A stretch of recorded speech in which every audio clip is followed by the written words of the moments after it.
Two 15-year-olds are facing charges after Rockford police responded to a shot spotter alert just after 1 a.m. Monday in the 1200 block of Preston Street.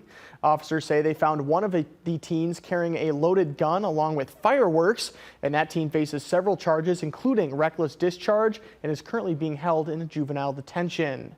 The other teen tried to run but was caught. He's charged with resisting arrest and was released to a guardian. A 19-year-old teen who was with them was also briefly detained but later let go.